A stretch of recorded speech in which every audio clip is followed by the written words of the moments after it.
আসন্না trust, সুন্নাতে উদ্ভাসিত জীবনের জন্য।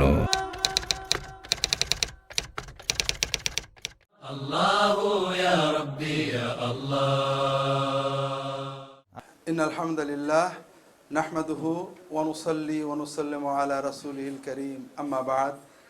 সম্মানিত সভাপতি, সম্মানিত অতিথিবৃন্দ, আসলে আমরা তো ওয়াজ করি ময়দানে সাধারণ মানুষের সামনে, আর আজকে আপনারা এখানে সবাই বড় বড় ওয়াইজ, বড় বড় প্রাজ্ঞ পণ্ডিত, আলেম, বিভিন্ন মাদ্রাসার মুহাদ্দিস, ফকিহ, প্রিন্সিপাল। কাজেই আমি যে কথাগুলো বলবো আমার মনে হয় আপনারা সবাই এগুলো আমার চেয়েও ভালো জানেন। আমার আর্টিকেলটা এই ছোট্ট বইটার ভিতরে আছে, আপনারা দেখতে পাচ্ছেন। এটা 21 পৃষ্ঠা থেকে শুরু হয়েছে, উম্মতের ঐক্য ও ঐক্যের দাওয়াত। এখানে প্রথমে যে বিষয়গুলো, এগুলো প্রায় আমরা সকলেই জানি। সেটা হলো ঐক্য খুব ভালো জিনিস, অনৈক্য খারাপ, সবাই জানি।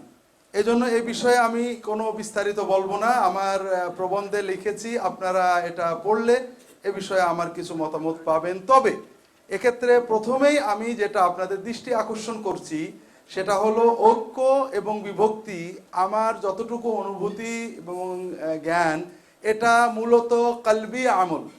আমার অনেক সময় ঐক্য বলতে মনে করি সবাই এক জায়গায় হয়ে যাওয়া। আমার কাছে মনে হয়েছে কোরআন সুন্নাহর আলোকে, সালফে সালেহিনের আকওয়ালের আলোকে, যে ঐক্যের জন্য ইসলামের মূল পরিভাষা হলো জামায়াত। আমরা সাধারণভাবে জামায়াত বলতে দল বুঝি, দলবদ্ধতা বুঝি। এটা একেবারে খারাপ বলছি না, তবে দল বলতে আমরা অনেক সময় একটা নির্দিষ্ট গ্রুপ বুঝি। গ্রুপের আরবি হলো হিজব, আর দলাদলি হলো তাহাজ্জুব আর ফিরকা। জামাত, জামান, এটাকে একত্রিত থাকা। কাজেই ঐক্যের ব্যাপারে ইসলামের সবচেয়ে বেশি ব্যবহৃত পরিভাষাটা হলো জামাত। তাওহীদ, ওয়াহদা এগুলো আছে কম বেশি, তবে জামাত শব্দটাই কোরআন এবং সুন্নায় ঐক্য বোঝাতে ব্যবহার করা হয়েছে বেশি। এবং এটা একটা ফরজ ইবাদত। যেহেতু আপনারা সবাই উসুলবিদ, যে আল আমরুল উজুব, আল্লাহ যেহেতু আমর করেছেন, কাজে এটা ওয়াজিব। আর ওয়াজিবটা হলো ঐক্যবদ্ধ থাকা। তো ঐক্যবদ্ধ থাকা বলতে আমরা দুটো ভুল বুঝি মনে হয় আমার কাছে। এই দুটো ভুল বোঝাটা আমি আলোচনা করব, বাকিটা আপনারা কোরআনের আয়াত হাদিস দেখে নেবেন। একটা হলো আমরা এটাকে সাধারণত মনে করি দৈহিক এক জায়গা হওয়া, আর কোরআন এবং সুন্নাহর আলোকে যেটা বোঝা যায় এটা একটা জামায়াত বা ঐক্য হলো একটা ইতিকাদি ইবাদত। কারণ আল্লাহ তাআলা বলছেন, ওয়াতাসিমু বিহাবলিল্লাহি জামিআ ওয়া লা তাফাররাকু ওয়াযকুরু নি'মাতাল্লাহি আলাইকুম ইয কুনতুম আদাআন ফাআল্লাফা বাইনা কুলুবিকুম ফাআসবাহতুম বিনি'মাতিহি ইখওয়ানা।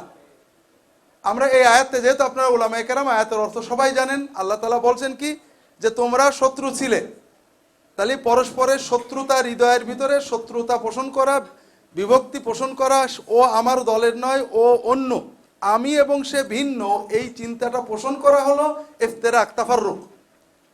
আর আল্লাফা বাইনা কুলুবিকুম, তোমাদের কালবের ভিতরে উলফত তৈরি হলো, পরস্পরের ভিতরে সম্প্রীতি তৈরি হলো, সৌহার্দ্য তৈরি হলো। ফাসবাহতুম বিনি'মাতিহি ইখওয়ানান, সবাই ভাই হয়ে গেলে, পরস্পরের প্রতি যে ভ্রাতৃত্বের অনুভূতি, দুনিয়ার যে প্রান্তেই থাক আমি মনে করছি সে আমার ভাই, এইটা হলো জামায়াত।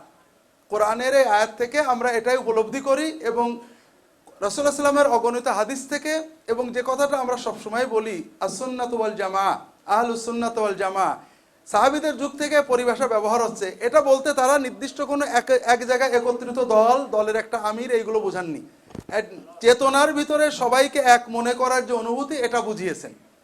কাজেই আল জামা এটা একটা কালবি ইতিকাদি ইবাদত।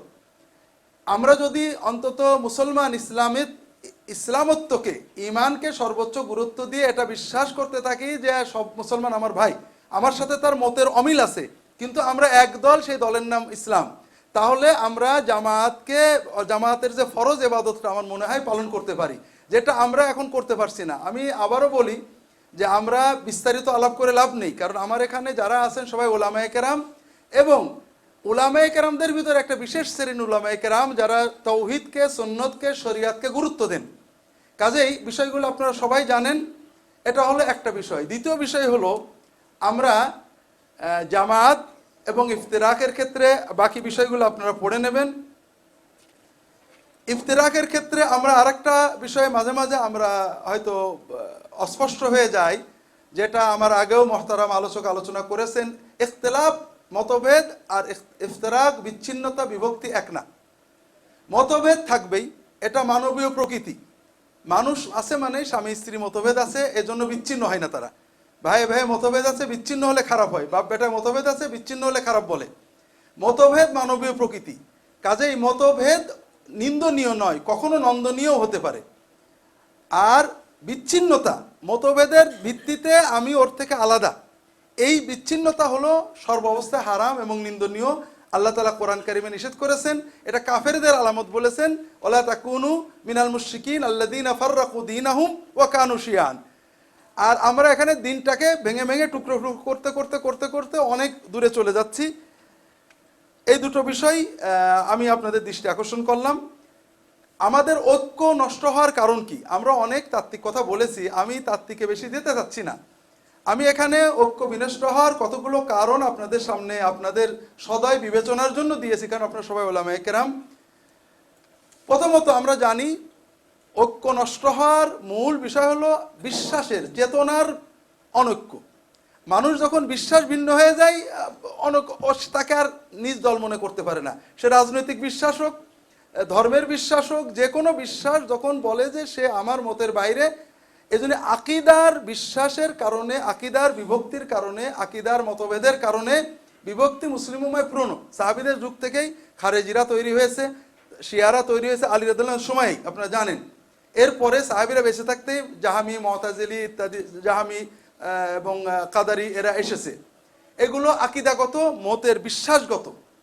কিন্তু বর্তমান যুগে আমাদের যে বিভক্তি, এটা বিশ্বাসের চেয়েও কর্মগত বেশি হয়ে গেছে। এক্ষেত্রে আমি আপনাদের দৃষ্টি আকর্ষণ করছি, আপনারা পাবেন যে আমাদের বিভক্তি বেশি হওয়ার কারণ হলো যে আমরা সাহাবীদের মানহাজ পদ্ধতি পরিত্যাগ করেছি। আমরা যদি সাহাবীদের পদ্ধতিতে থাকতাম, রাসূলুল্লাহ সাল্লাল্লাহু আলাইহি ওয়াসাল্লাম এবং সাহাবীদের যুগেও মতভেদ, অর্থাৎ আমলগত মতভেদ ছিল, আকিদাগত বিভক্তি ছিল। বিভক্তির ক্ষেত্রে সাহাবীদের আমরা যেটা দেখি, জামাত মানে কি, আমরা এখানে সবাই একটা জামাত, এখান থেকে 10 জন লোক আলাদা হয়ে গেলেন, তারা একটা ফিরকা হয়ে গেলেন, হেজব হয়ে গেলেন।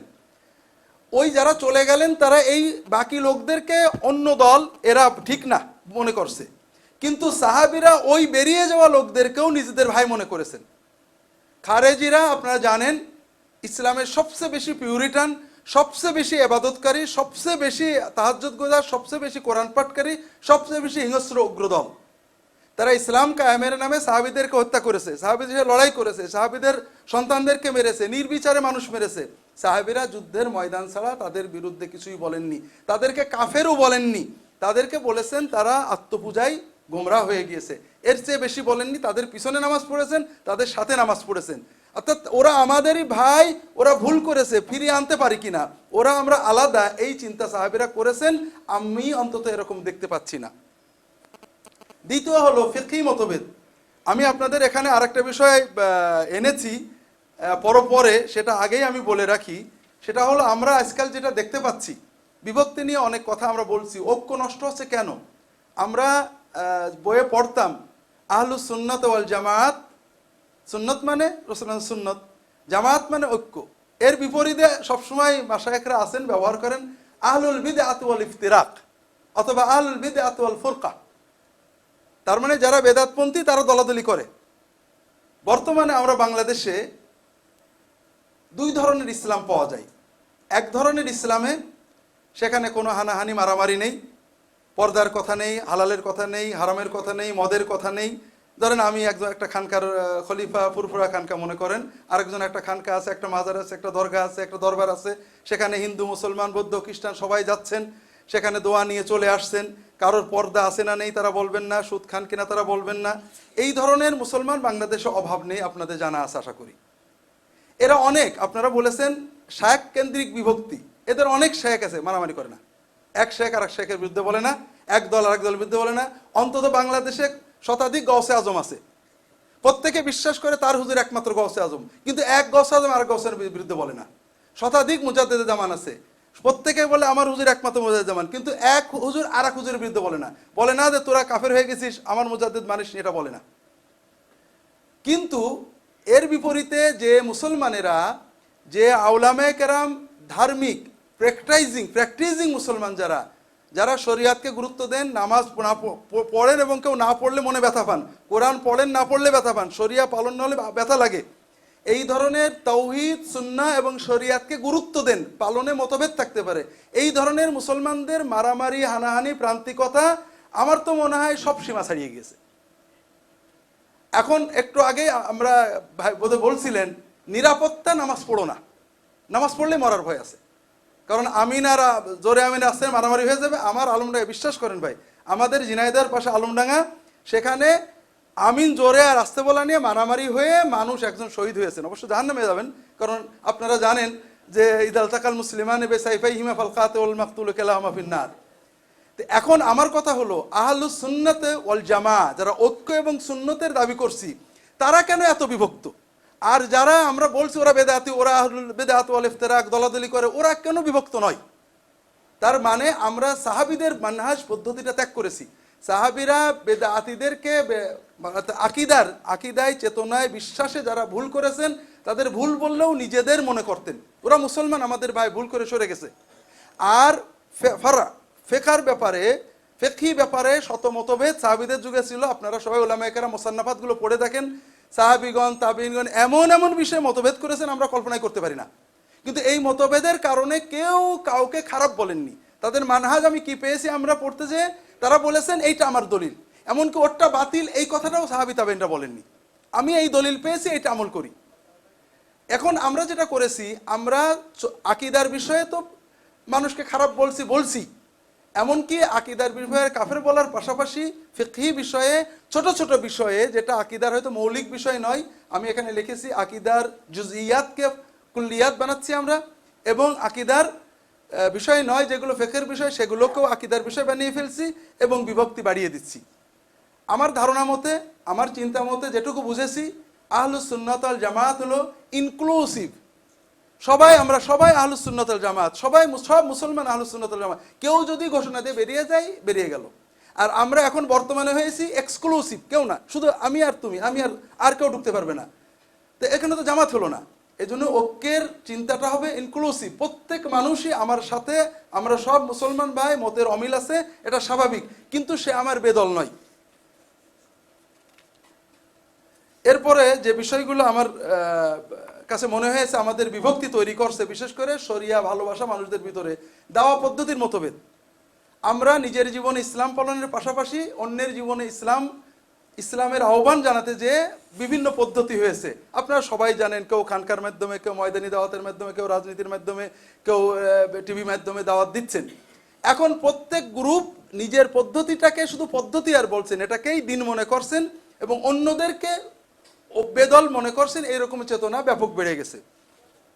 আর একটা বিষয় বিভক্তি তৈরি করছে, সেটা হলো সমালোচনায় ইসলামী আদব লঙ্ঘন। এটা আমি বিস্তারিত লিখেছি, আপনারা পড়বেন, জানি না আপনাদের দ্বিমত থাকতে পারে, জানাবেন। সেটা হলো ভাইরা, আমরা কর্মের সমালোচনা আর মুমিনের সমালোচনার ভিতরে মোটেও পার্থক্য করছি না। যেখানে কোরআনে আল্লাহ তাআলা বলেছেন, ইয়া আইয়ুহাল্লাযিনা আমানু লা ইয়াসখার কওমুম মিন কওমিন আসা ইয়াকুনু খায়রাম মিনহুম ওয়ালা নিসাউম মিন নিসাইন ওয়ালা তালমিজু আনফুসাকুম ওয়ালা তানাবাযু বিল আলকাব ইত্যাদিগুলো আপনারা সবাই উলামায়ে কেরাম, এগুলো আপনারা ওয়াজ করেন, আমিও হয়তো মাঝে মাঝে করি। কিন্তু এগুলো কি সাধারণ মানুষকে বলার জন্য না আমার জীবনে, আমাদের আলেমদের জীবনে বাস্তবায়নের জন্য? আল্লাহ বলছেন, ওয়াজতানিবু কাসীরাম মিনায-যন্নি ইন্না বা'দায-যন্নি ইসমুন। আমরা যখনই একজন আলেম আরেকজন আলেমের বিরুদ্ধে মতামত প্রকাশ করছি, তখন সরাসরি তার অন্তরে চলে যাচ্ছি। অনেক আলেম আছে নিজেদের এই প্রমাণ করার জন্য, নিজেদের সুবিধার জন্য, অর্থাৎ তার অন্তরে কি আছে আমি অভিযোগ করছি, অথচ আল্লাহ বলছেন ইজতানিবু কাসীরাম মিনায-যন্ন, ধারণা করো না, তুমি খলক ফেটে দেখোনি। আমরা ইসলামী আদব লঙ্ঘন করছি দুইভাবে। আমার কাছে মনে হয়েছে যে আমরা আমাদের করণীয় চিন্তা করছি, সেটা হলো যে মতভেদ থাকবে ভাই, আমরা 1000 বছরের মতভেদ 1000 দিনেও মেটাতে পারবো না। কিন্তু আমি যদি কোনো কর্মের সমালোচনা করি, আমার ধারণায় দুটো জিনিস ইসলাম শিখিয়েছে আমাদের। একটা হলো সমালোচনার ক্ষেত্রে আমি এমন কথা বলবো না যেটা মানুষকে আহত করে। যেখানে কোরআন বলছে যে অন্য ধর্মের মানুষদের আঘাত দিয়ে কথা বলো না। আপনারা সবাই পড়েছেন, ইমাম ইবনে আবিল আজ হানাফি শারহুল আকিদা তাহাবে লিখেছেন, যেখানে আল্লাহ কোরআনে বলেছেন ওয়ালা তুজাদিলু আহলাল কিতাবি ইল্লা বিল্লাতি আহসান, আহলে কিতাব অন্য ধর্মের অনুসারীদের ইহুদি নাসারাদের সাথে যদি বিতর্ক করো, বেয়াদবিমূলক কথা বলো না, তারা যা বলবে তার চেয়ে উত্তম কথা তুমি বলবে। সেখানে আহলুল কিতাব ও সুন্নাহ মুসলিমিন সাহেবু শাহাদাতাইন তার ব্যাপারে, আলেমদের ব্যাপারে আমরা এমনভাবে কথা বলছি যা হৃদয়ের ভিতরে অবজ্ঞা তৈরি করছে, মুখেও বলছি কর্মও হচ্ছে। এটা কিভাবে হতে পারে? এই জন্য আমার অনুরোধ হলো, যেটা আমার এখানে বলতে চেষ্টা করেছি, সেটা হলো আমরা সমালোচনা করব প্রথমত কর্মের, কোনো ব্যক্তির নয়। যদি ব্যক্তির সমালোচনা হয়, রাসূলুল্লাহ সাল্লাল্লাহু আলাইহি ওয়াসাল্লাম যেভাবে বলতেন ইন্না মিনকুম মুনাফিরিন, তোমাদের ভিতর কেউ কেউ, নট দ্য নাম বলে নয়। দ্বিতীয়ত যখন আমরা বলবো একটু দরজা রেখে বলবো, অর্থাৎ এমন যদি বলি এই কাজ যারা করছে তাদের আর কোনো দরজাই নেই। ইসলাম এইভাবে সাহাবীরা বিশেষ করে ফিকহি ব্যাপারে, এমনকি আকীদার ব্যাপারেও এই ধরনের প্রান্তিকতায় জাননি বলে আমার কাছে মনে হয়েছে। আপনারা যদি বিষয়টা চিন্তা করেন হয়তো আরও কিছু বিষয় জানবেন। ইমানি ভ্রাতৃত্বের অবমূল্যায়ন, অর্থাৎ আমাদের ভিতরে ইমান আছে, স্বীকার করছি, একজন মানুষ মুমেন, আমি তাকে কাফের বলতে পারছি না। এখানেও সাহাবীদের সাথে আমাদের ভিন্নতা আছে। তাদের কথা ছিল মানুষকে কিভাবে মুমেন বলা যায়। যেমন আলী রাদিয়াল্লাহু তাআলার বিরুদ্ধে যুদ্ধ করেছে খারেজিরা, শেষ পর্যন্ত তাকে হত্যাও করেছে, অ্যাসাসিন করেছে, তার সৈন্য মেরেছে, তার আত্মীয় স্বজন মেরেছে, খাঁটি মুসলমান সাহাবীদের হত্যা করেছে। তারপরেও আলী বলছেন না ওরা কাফের নয়, ওদেরকে কি করে আমি কাফের বলবো? তাহলে ওরা কি? ওরা উগ্রতার কারণে বিভ্রান্ত হয়ে গিয়েছে, এর চেয়ে বড় বলতে পারেননি তিনি। আর আমরা মানুষদেরকে ঠেলে বের করে দেওয়ার জন্য, অর্থাৎ ইমানদারকে ইমানদার না বানিয়ে কাফের বানানোর জন্য প্রান্তিকতায় চলে যাচ্ছে। আমরা মাঝে মাঝে মশকরা করে বলি যে আমাদের দেশে অনেক বিষয়ে মতভেদ থাকলেও একটা বিষয়ে কোনো মতভেদ নেই, আর সেটা হলো বাংলাদেশের সব মুসলমান দোজখে যাবে। এ ব্যাপারে কারোর কোনো মতভেদ নেই ভাই, কারণ আমি বলছি আপনি বলছেন আমি, সব মিলিয়ে দেখা যাবে যে একজন মুসলমানও বেহেশতে যাওয়ার মতো নেই। কারণ বেহেশতের জিম্মাদারি মনে হয় আমরা নিয়ে নিয়েছি। আল্লাহু আকবার। আমরা কেন এরকম বলবো? আমরা বলতে পারি যে এইটা যার ইমানের স্বীকৃতি দিচ্ছি, আমি একজন মানুষ অনেক অপরাধ করে কিন্তু তার ইমানটা গেল কোথায়? তার ইমান আমার সামনে পাহাড়ের মতো দাঁড়াবে না, সেই তার ভিতরে অন্তত আল্লাহকে একমাত্র মাবুদ মেনেছে, মুহাম্মদ নবী মেনেছে। ভুলভ্রান্তি হতে পারে কিন্তু এই ইমানটা তো সবচেয়ে বড় ওজনের, আমার সামনে পাহাড়ের মতো দাঁড়িয়ে আছে। আমি তার বিরুদ্ধে অনেক কথা বলতে পারি কিন্তু তাকে অবজ্ঞা করতে পারি না। এই ইমানি ভ্রাতৃত্বের আমরা অবমূল্যায়ন করছি বিভিন্নভাবে, বিভিন্ন পদ্ধতিগুলো বলা হয়েছে, দরবারি কারণে, ফিকহি কারণে, মাযহাবি কারণে, যেভাবেই হোক আমরা ইমানি ভ্রাতৃত্বকে অবমূল্যায়ন করছি। আরেকটা জিনিস আমি লক্ষ্য করেছি, আমি গুনাহগার, দীর্ঘদিন ধরে যা বলি কই, এখন তো ডিজিটাল যুগ, অনেক কথাই আর মুছে ফেলা যায় না, এখন সবই থেকে যায়। তা আমি এই কিছু গোলালো মার্কা কথা সবসময় বলে থাকি। তো এই গোলালো বলতে যে যাদের কাছে বলি তারা সবসময় কি করেন, অন্যদের প্রান্তিকদের অজুহাত দেন। আমি যখন হয়তো সালাফি মানহাজের, আহলে হাদিস মানহাজের কাউকে বলি যে ভাই একটু রয়ে শুয়ে বলতে হয়, ঠিক আছে এটা আপনি বলেন যে এটা সহি আপনি পেয়েছেন, কিন্তু ওইটা করলে নামাজ হবে না বা ওটা একেবারে কিছু না, না বলে একটু রয়ে শুয়ে বলেন, অথবা অন্তত গালি দিয়েন না। তারা বলবে ওই দেখেন হানাফিদের অমুক জায়গায় এই কথা বলেছে, অর্থাৎ হানাফিদের একজন মহাপাপ করেছে, কাজে আমার জন্য আর একটা মহাপাপ জায়েজ হয়ে গেল। আমি হানাফিদের একই কথা, একই উত্তর ওখানে যেও পাই যে আমাদের তো কোনো দোষ নেই, ওরা এটা বলছে। তো এই জন্য একজনের গুনার অজুহাতে আর একজন আমরা গুনাহ করব, এটা আমার মনে হয় ঠিক কথা নয়। আরেকটা জিনিস হলো, আমরা ঐক্য বলতে সাধারণত একমত বুঝাই, আর এটা আমাদের অনেক চেষ্টা নষ্ট করে দেয়। ঐক্য বলতে একমত নয়, ঐক্য বলতে পরস্পরের হৃদয়ে শ্রদ্ধাবোধ, আমরা সবাই যে একই ইসলামের অনুসারী এই বিশ্বাস চেতনা, এতেকাদি ইবাদত। কাজেই একমত আমরা হব না, কিন্তু বিচ্ছিন্নতা হয়তো দূর করা সম্ভব হবে। এখানে আরো কিছু কথা আছে, আহলুস সুন্নাত ওয়াল জামাত, আহলুল বিদআত ওয়াল ইফতিরাক, আপনারা পড়বেন। বিভক্তির পরিণতি এবং বর্তমান অবস্থা, ভবিষ্যৎ ধারণা একটা পয়েন্ট আছে এখানে, আপনারা বইয়ে পড়বেন। আমরা ময়দানে কাজ করি, বিভক্তির কারণে যেটা হচ্ছে আপনাদের আগেই বলেছি, আমরা তাত্ত্বিক কথা বলছি না, প্র্যাকটিক্যাল কিছু কথা আপনাদের বোঝানোর চেষ্টা করছি, শেয়ার করছি আপনারা ওলামায়ে কেরাম। সেটা হলো আমাদের বিভক্তি কিন্তু নন প্র্যাকটিসিং মুসলমানদের ভিতরে না, তারা মাশাআল্লাহ নিরাপদে আছেন। আমার কাছে একজন বিশ্ববিদ্যালয়ের ছেলে ধরছে, স্যার অনেকদিন আপনি খুঁজে বেড়াচ্ছি, স্যার আমার মা একটা প্রশ্ন করতে পাঠিয়েছে যে পুরুষ নারীর নামাজে পার্থক্য আছে কিনা। কেন, কি সমস্যা? খুব সমস্যা আছে আমাদের এলাকায় এই নিয়ে। তোরা ঠিক আছে, তোর আম্মাকে বলো নামাজটা বাদ দিয়ে দিতে, কারণ বেনামাজিদের কোনো সমস্যা নেই আল্লাহর রহমতে। বিশ্বাস করেন মেনামাজদের কোনো সমস্যা নেই, খুব ভালো আছে তারা।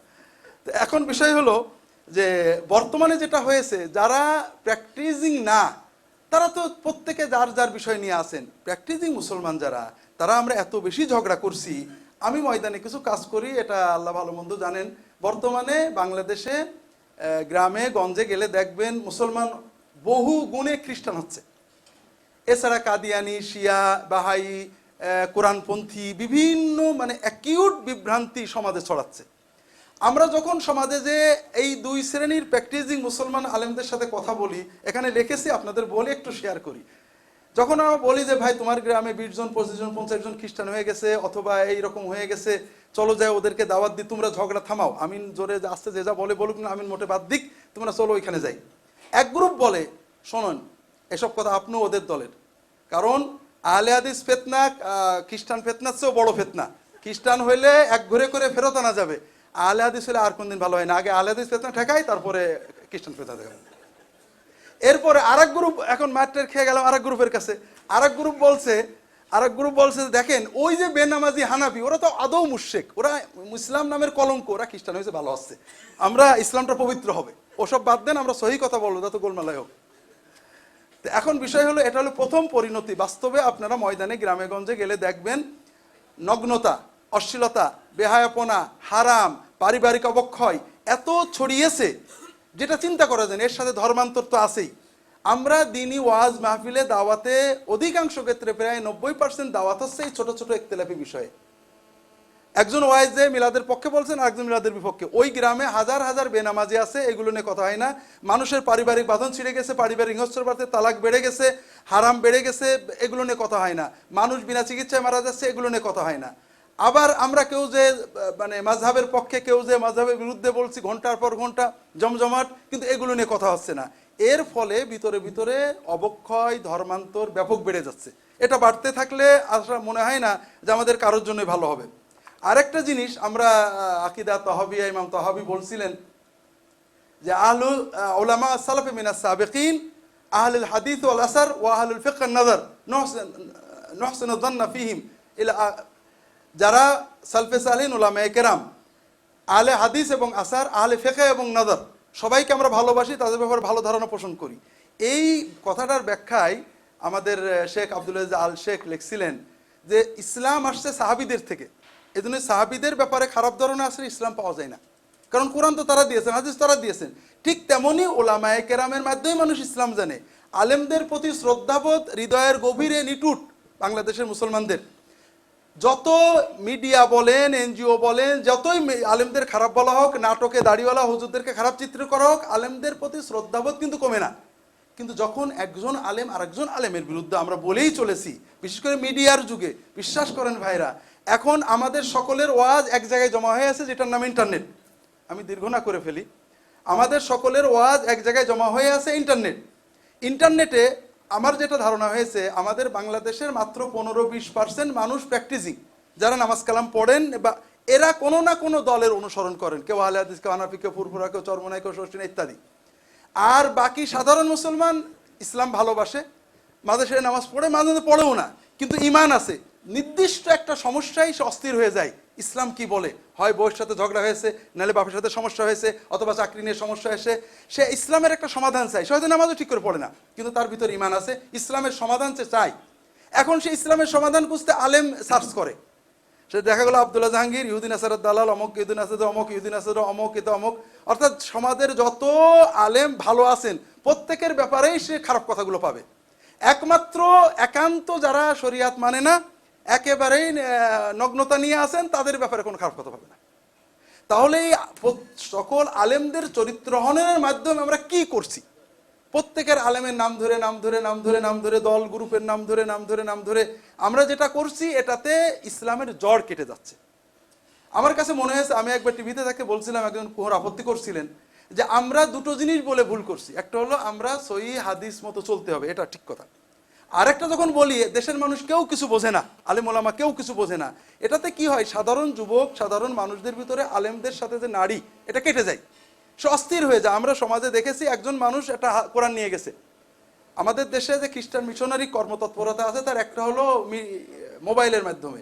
আমার ঝিনাইদহে একটা ছেলে ইঞ্জিনিয়ার, আইটি ইঞ্জিনিয়ার, একটা কোম্পানির আইটি বিশেষজ্ঞ, তাকে কোম্পানি দিয়েছে, স্কাইপ দিয়েছে ফ্রি।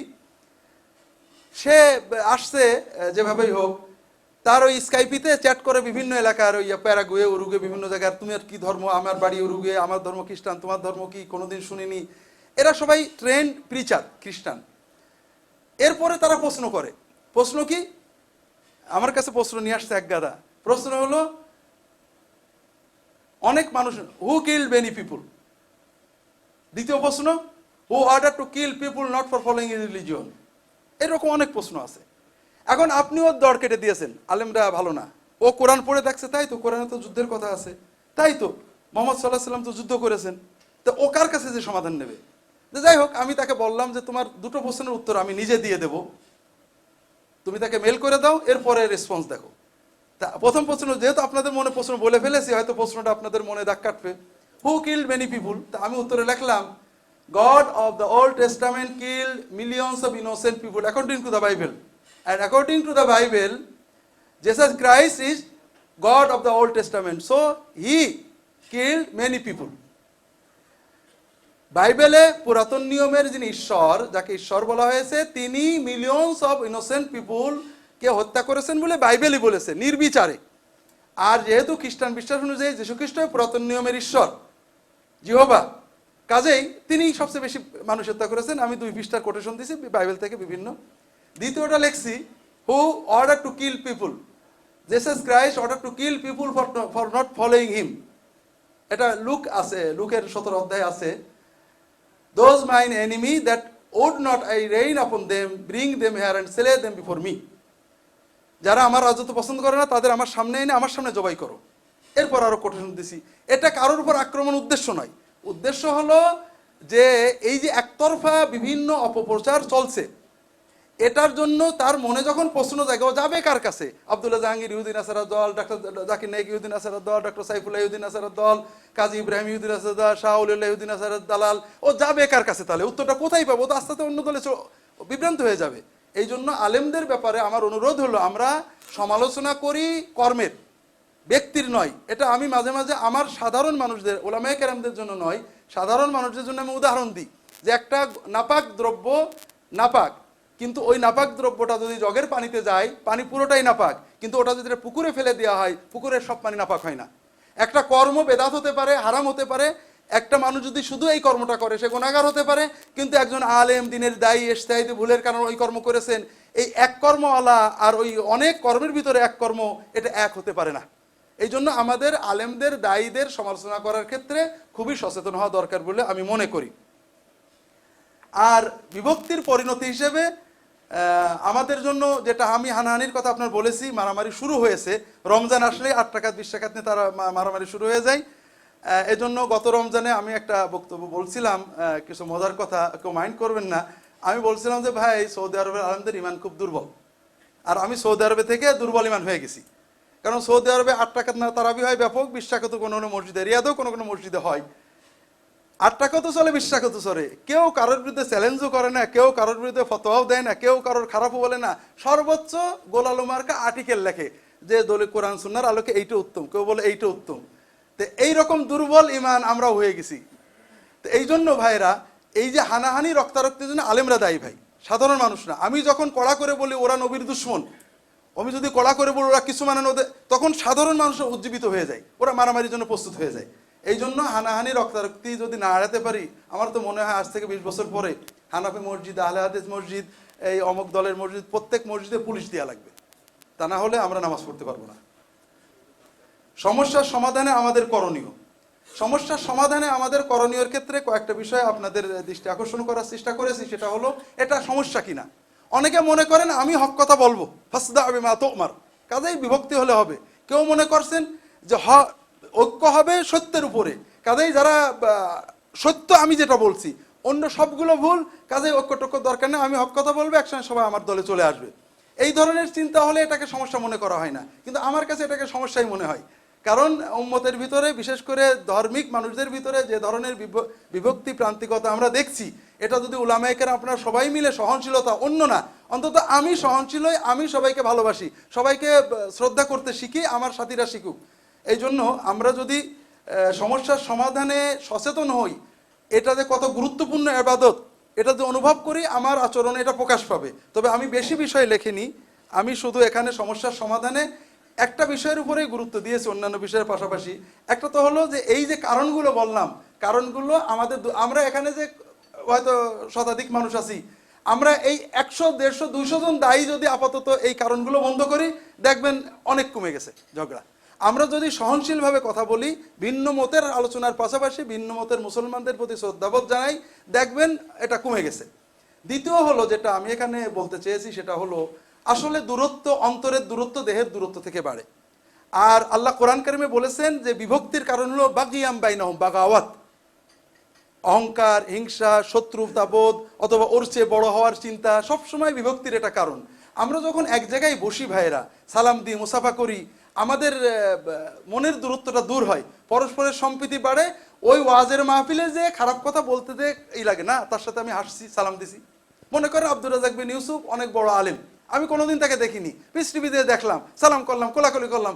এখন আমি যতই মনে যাই থাক, কোথাও জোরে দিয়ে তার বিরুদ্ধে বলতে কষ্ট লাগে, আমি বলি না। আমি এমনি আল্লাহর রহমতে কারোর বিরুদ্ধে কিছু বলি না। উদাহরণ হিসেবে দিচ্ছি যে আমরা যখন এক জায়গায় বসে থাকবো, মাঝে মাঝে বসবো, মাঝে মাঝে মত বিনিময় হবে, সালাম কালাম হবে, এর দ্বারা আমাদের হৃদয়ের দূরত্ব কমবে, এটা একটা কাজ। দ্বিতীয় যেটা ডক্টর সাইফুল্লাহ বলেছেন যে হেওয়ার, কোনো ভাই প্রশ্ন করেছেন হেওয়ার ইসলামী পরিভাষা কিনা। হেওয়ার কোরআনে আসছে, আপনারা জেনেছেন।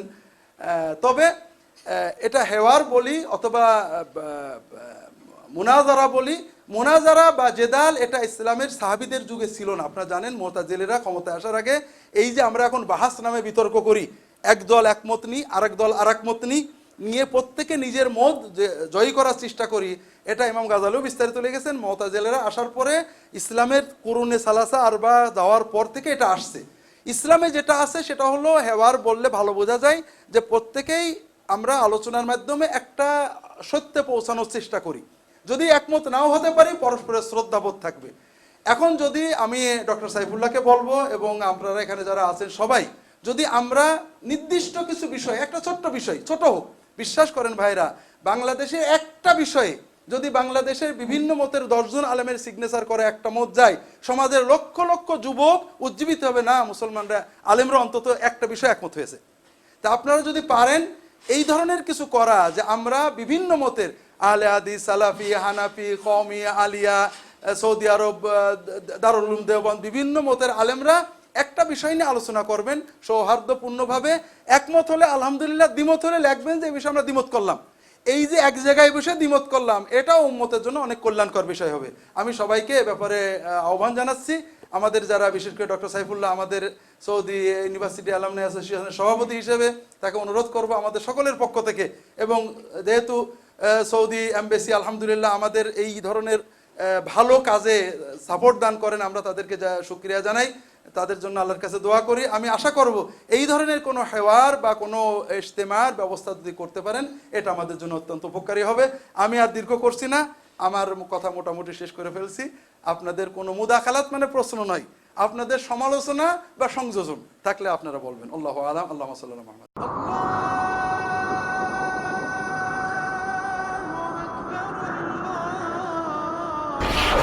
আস সুন্নাহ ট্রাস্ট, সুন্নাতে উদ্ভাসিত জীবনের জন্য।